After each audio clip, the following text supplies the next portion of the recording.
Astrologer बहू।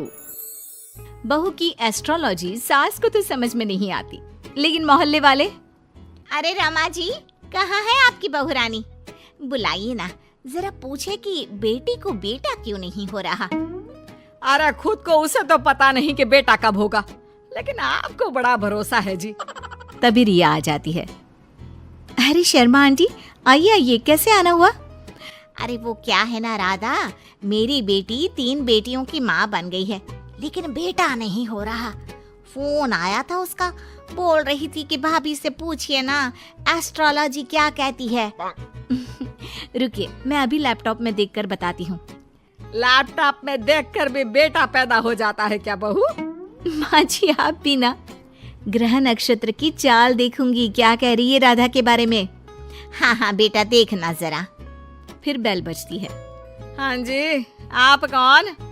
अब मेरा नाम रवि है, मैं दूसरे मोहल्ले में रहता हूँ। मैंने सुना यहाँ कोई एस्ट्रोलॉजर रहता है। हाँ जी, आ जाइए आप भी।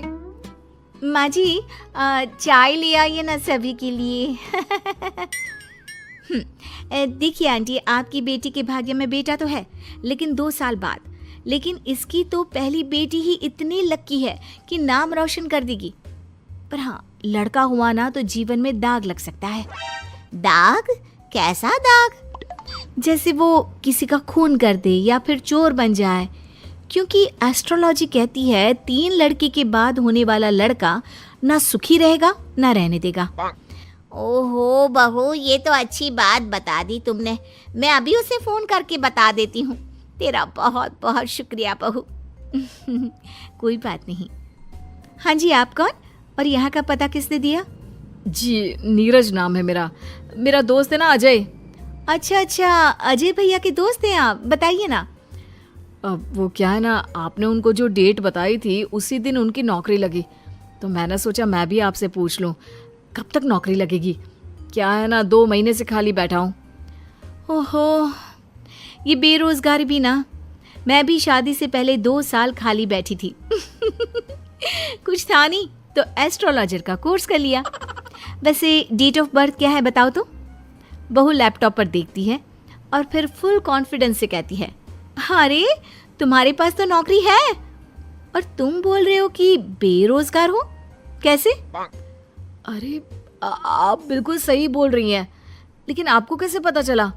वो क्या है ना, मैं ये नौकरी बदलना चाहता हूँ। अरे तो ऐसे कहिए ना। देखिए, नई नौकरी के संयोग इस साल तो नहीं है। लड़का वहां से चला जाता है। पास खड़ी सास कहती है, वाह बहू वाह, ये क्या लगा रखा है? तुझसे मिलने अब मोहल्ले के लड़के भी आएंगे। माँ जी, ये मेरा काम है। अरे वो अजय भैया के दोस्त थे। देख बहू, मैं साफ साफ कह देती हूँ, कल से तेरी दुकान यहाँ दिखनी नहीं चाहिए।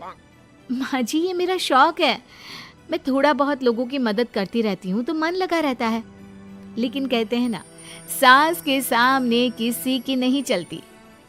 मैं जानती थी ये विद्या मुझे बंद करनी ही पड़ेगी। अरे जब जानती थी तो क्यों टाइम बर्बाद कर रही थी? क्योंकि मैं ये भी जानती हूँ कि आप ही मेरे इस काम को खुद शुरू करने के लिए कहेंगी। अरे बहू, कहीं पागल तो नहीं हो गई ना तू? मैं तुझे क्यों कहूंगी कि तू ये लोगों को पागल बनाने का काम कर। तभी डोरबेल बजती है और घर के अंदर एक महिला आती है और बहू से कहती है, अरे आप धन्य है, मैं तो कहती हूँ आप धरती पर भगवान का रूप है। ये लीजिए मिठाई। यानी आपके पति की नौकरी लग गई?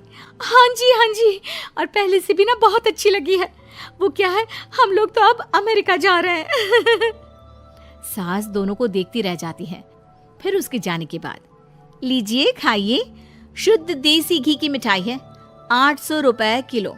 खाइए, अब तो आगे से वैसे भी खरीद कर खानी पड़ेगी। अरे मंजूर है, लेकिन तेरा यूं लोगों के बीच बकवास करना मुझे बिल्कुल पसंद नहीं है। क्या पता किस दिन कौन सर पर चढ़ जाए। माँ जी, घर की मुर्गी दाल बराबर सुना था, लेकिन बहू की प्रतिभा को यूं कम आंकना ठीक नहीं है। अरे हाँ, सब ठीक है। रात को पति घर आता है। अरे रिया, कैसा रहा दिन? आज कितनों के भूत भविष्य संभालिया। अरे आपको नहीं पता, आपकी माँ ने मना कर दिया है। अरे क्यों भला, क्यों मना कर दिया माँ ने? इतना सही तो कर रही थी तुम। वो तो ठीक है, लेकिन तुम्हारी माँ को लगता है कि मैं जो बोलती हूँ वो हवा में उड़ती बात होती है। उन्हें मेरी विद्या पर भरोसा ही नहीं है। तुम बात क्यों नहीं करते? मैं करता हूँ बात, दीदी चली जाए उसके बाद। क्या दीदी आ रही है? कब? और तुमने मुझे बताया भी नहीं। अरे वो मैं ना भूल गया, माँ को बताया था, सॉरी। खैर, पति का सॉरी सुनना ही तो हर औरत का सपना होता है। तो कहानी में आगे। हाय रे माँ, यहाँ आकर ही सुकून मिलता है, नहीं तो जीवन में कितने टेंशन है। क्यों दीदी, क्या टेंशन है? माँ ने तो बताया कि आपकी जिंदगी में बड़े ऐश हैं। सास ससुर सर आंखों पर बिठा कर रखते हैं, और जीजा जी भी। माँ, तूने भाभी को कभी बताया नहीं क्या? क्या क्या नहीं बताया? अरे कुछ नहीं, ये अपना लैपटॉप खोलकर ढोंगी बाबा बन जाएगी। अरे कुछ भी मत बोलना इसके आगे। छोड़िए दीदी आप माँ की बातों को, मुझे बताइए क्या समस्या है। सही कहा भाभी, मैं वैसे भी आप सास बहू के चक्कर में नहीं पड़ती। वो क्या है ना भाभी, अब तक कोई बच्चा नहीं होने के कारण घर पर सभी परेशान रहते हैं, और अब तो मुझे भी अच्छा नहीं लगता। अरे बस इतनी सी बात।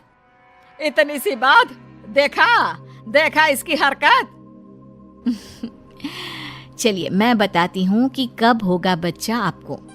रिया फटाफट कंप्यूटर लेकर बैठ जाती है और फिर, दीदी अगले महीने आपको बच्चा कंसीव होगा और फरवरी में वो आपकी गोद में होगा।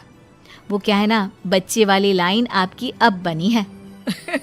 देखो बाबा पाखंडी नाथ ने क्या कहा, अब तो तू चिंता छोड़ ही दे। लेकिन ये क्या, बिल्कुल वैसा ही होता है। और फिर बच्चा होने के बाद। क्यों सासू माँ, कौन सा महीना है? फरवरी बहू, सही कहा था तूने। जिसे 5 साल से बच्चा नहीं था, तूने तो सच भविष्यवाणी कर दी। अरे मान गए बहू। तभी बेटा आ जाता है मुंह लटकाए। अरे अब तुझे क्या हो गया, मामा बना है, खुश हो जा। माँ, मेरी नौकरी छूट गई है अचानक से, समझ में नहीं आ रहा कि घर कैसे चलेगा। उसकी चिंता ना कर। माँ क्या हो गया? वो बोल रहे हैं कि नौकरी छूट गई है और आप कह रहे हैं कि चिंता ना कर। हाँ, क्योंकि तू है ना, कल से तेरा काम शुरू बहू। और अगले दिन घर के बाहर बोर्ड लगा रहता है, रिया एस्ट्रोलॉजी सेंटर। किसी भी तरह की हो समस्या, समाधान सिर्फ 1000 रुपए में। माँ जी, मैंने ये भी कहा था ना कि मेरे काम को आप ही वापस शुरू करवाएंगी। एयर होस्टेस बहू। लंबी गोरी सुंदर दिखने वाली आन्या को एयर होस्टेस बनने का शौक था। वो दिन हो या रात सिर्फ एयर होस्टेस बनने के सपने देखती, वैसे ही वीडियो देखती और वैसे ही बोला करती थी। एक बार उसे देखने लड़के वाले आते हैं। आन्या बेटा आओ, मेहमान आ गए हैं। आन्या बाहर आती है। वो एयर होस्टेस की ड्रेस पहनी होती है। आन्या मेहमानों से बिल्कुल एयर होस्टेस की तरह बात करती है। आप सभी लोगों का हमारे शर्मा हाउस में स्वागत है। उम्मीद है आप लोगों को हमारे घर की मेहमान नवाजी के साथ ही मैं काफी पसंद आऊंगी। आप लोगों से निवेदन है कि अगले आदेश तक अपनी सीट की बेल्ट बांध ले, हम जल्द ही उड़ने वाले हैं। होने वाली सास बोल पड़ती है। उड़ने वाले हैं?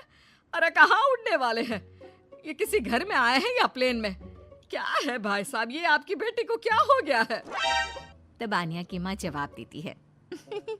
वो क्या है ना, थोड़ी मजाकिया किस्म की है हमारी बेटी। वो तो दिख ही रहा है। वैसे क्या आन्या बेटी, एयर होस्टेस हो क्या आप? हो नहीं, पर हो जाऊंगी। 2 राउंड क्लियर है, बस अब तीसरे राउंड के बाद ज्वाइनिंग, फिर मैं बन जाऊंगी एयर होस्टेस। वाह वाह, सुना है एयर होस्टेस खूब कमाती है। और नहीं तो क्या, हर ट्रिप के पैसे, ऊपर से विदेश घूमो। मैं तो जल्द ही उड़ जाऊंगी। आन्या की बात सुनकर सास को लालच आ जाता है। वो मन ही मन सोचती है, मजा आ जाएगा, मैं भी बहू के साथ कभी अमेरिका तो कभी कनाडा। उधर आन्या मन में सोच रही होती है, ये रिश्ता मेरे लिए ठीक रहेगा। चुस्त लग रही है बुढ़िया, अपना घर संभालेगी, मैं प्लेन में, ये घर में। और फिर हंसते हंसते ही आन्या के मुंह से निकल जाता है, वो क्या है ना, मुझे तो रिश्ता मंजूर है जी। अरे बेटा, तूने तो मेरे मुंह की बात छीन ली। मुझे भी तो बहू के रूप में बहुत मंजूर है। तो बताइए कब की टिकट कटनी है मेरी? अरे कोई मुझसे भी तो पूछ ले कि मुझे शादी करनी है कि नहीं। ओ माय गॉड, एक एयर होस्टेस ने शादी के लिए हाँ कर दी है, तो तुमसे क्या पूछना। खैर अब मैं चलती हूँ, नमस्कार। आन्या का एयर होस्टेस बनने वाला भूत चढ़ता ही चला जाता है। खैर विवेक की शादी आन्या से हो जाती है। शादी के बाद बहू क्या बात है, लाल सी ड्रेस में बिल्कुल परी लग रही हो। बुढ़िया तू क्या सोच रही है मैं सब जानती हूँ। ये मेरे साथ लटकना चाहती है, गंवार कहीं की। अरे क्या सोच रही है बिटिया, मुझे घूर घूर कर देख रही है। अच्छा मैं ये कह रही थी कि मैंने सुना है वैष्णो देवी जाने के लिए प्लेन से जाओ तो 2 घंटे में दर्शन हो जाते हैं। वो क्या है ना, माता के दरबार में मत्था टेकने का मन था। हाँ हाँ क्यों नहीं, मैं टिकट करती हूँ ना आपकी। बहू वहां से चली जाती है। रात को खाने की टेबल पर सभी से निवेदन है कि खाने का सामान परोस दिया गया है, जल्दी जलपान कर ले, सहयोग के लिए शुक्रिया। सभी को आन्या की बातें अजीब तो लगती है, लेकिन करे क्या, बहू जो ठहरी। लेकिन फिर एक रोज रात को, हाँ मुझे नींद ही नहीं आ रही, क्या करूं मैं। क्यों, क्या हो गया, नींद क्यों नहीं आ रही? वो क्या है ना, धरती पर सोने की आदत नहीं है ना, मुझे तो आकाश में सोना है, जहाँ से बादल दिखे। ये क्या, घर के अंदर सड़ी सी छत और रेलवे का पंखा चलता दिख रहा है। अरे यार बड़ी अजीब हो, घरों में तो लोग ऐसे ही सोते हैं ना। सोते होंगे, मुझे आदत नहीं है। मैं छत पर झूला लगाकर सोई हूँ। झूला हिलेगा तो मुझे लगेगा फ्लाइट में गोते खा रही हूँ आकाश में। मैं तो चली। अब क्या था, ठंडी हवा के बीच बहू छत पर सोकर उठती है तो उसे सर्दी लगी होती है। अच्छी, अच्छी, अच्छी। अरे क्या हो गया बहू, तू तो बोल रही थी मुझे जम्मू लेकर जाएगी, तू तो पहले से ही बीमार होकर बैठ गई। मैंने तो पैकिंग भी कर ली है, अब उड़ा कर ले चल। अच्छी, यहाँ नाक की दही बनी हुई है और इन्हें जम्मू घूमना है। हाय रे, लगता नहीं कि ये एयर होस्टेस बहू कभी मुझे प्लेन की सैर भी कराएगी। अरे क्या हो गया माँ, काहे रोई जा रही हो? बेटा मैंने सोचा था कि बहू उड़न खटोले में लेकर मुझे घूमेगी, लेकिन इसके नखरे झेलते झेलते मैं तो थक गई हूँ। तभी बहू आ जाती है। अच्छी, आप लोग खड़े क्यों हो? मुझे खड़े हुए लोग देखने की आदत नहीं है। कृपया अपनी अपनी सीट पर बैठ जाए और खिड़की से बाहर देखे, साथ ही सीट बेल्ट बांध ले।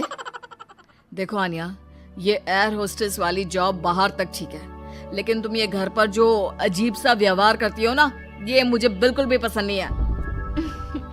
तुम क्या समझो मेरी नौकरी की कद्र? ठेले में बैठ बैठ कर बस ठेले हो गया हूँ। मैं एयर होस्टेस हूँ। पता है हवाई टिकट कितने की आती है? लोग एक बार बैठने के लिए मरते हैं, मैं तो रोज 2 बार घूमती हूँ। और सासू माँ, मैं आपकी तरह खाना बनाने वाली औरत नहीं हूँ, समझ गई? बड़े ही घमंड से बोलने वाली बीवी का ये लहजा पति को बिल्कुल पसंद नहीं आता। वो ठेला नहीं, शोरूम है। जिसे तुम काम बोल रही हो वो मेरा जमा जमाया बिजनेस है, जिसे देखकर तुम्हारे मम्मी पापा ने मेरी शादी की थी। अरे हम लोगों की फ्लाइट में तो माल्या से लेकर मोदी आते हैं। हाँ हाँ आते होंगे, लेकिन भागने के लिए, घूमने के लिए नहीं। जो भी हो, है तो बिजनेसमैन ही ना। हाँ तो वो कौन सा तेरे से शादी करने को भाग रहे हैं बहू? पानी ही पीते हैं ना तेरे हाथ से, कोई बिजनेस एडवाइजरी तो नहीं लेते क्यों? अरे घूम घूम कर खाना, चाय और पानी ही तो बांटती है ना तू। जैसे जमीन पर वेटर होते हैं, तू बस इंग्लिश में गिटपिट करती है और तू हवा की वेटर है। जब देखो तब घमंड करती रहती है। सास के मुंह से पहली बार कड़े शब्द सुनकर आन्या रोने लगती है कि तभी ससुर उसके सपोर्ट में आ जाते हैं। देख भाग्यवान, एयर होस्टेस की जॉब भले ही खाना या पानी देने की हो, लेकिन आपदा के वक्त इन लोगों की बड़ी जिम्मेदारी होती है एक एक पैसेंजर का ख्याल रखना। काम काम होता है, वो छोटा बड़ा नहीं होता। आन्या को ससुर की बात से थोड़ा सहारा मिलता है, लेकिन तभी पति, माना पापा वो काम है, लेकिन काम को अपने सर पर चढ़ा लेना कहाँ तक सही है? मैं बिजनेसमैन हूँ, घर का सामान बेचता हूँ, तो इसका मतलब ये नहीं कि घर को ही बेच दूंगा। माँ घर पर रहती है, खाना बनाती है, तो इसका मतलब ये नहीं कि लोगों के घर जाकर खाना बनाएगी या फिर घर को होटल बना देगी। पापा, काम को घर के बाहर तक ही रखना सही है। मुझे माफ कर दो, मैं आज के बाद कभी भी अपने जॉब को घर के बीच नहीं लाऊंगी। मैं समझ गई जैसे दूसरी नौकरी है वैसे ही एयर होस्टेस की जॉब भी है। मैं इस नौकरी के चक्कर में ज्यादा ही पागल हो गई थी। मैं वादा करती हूँ, मैं या तो ये नौकरी नहीं करूंगी या फिर अपनी हद में ही रहूंगी।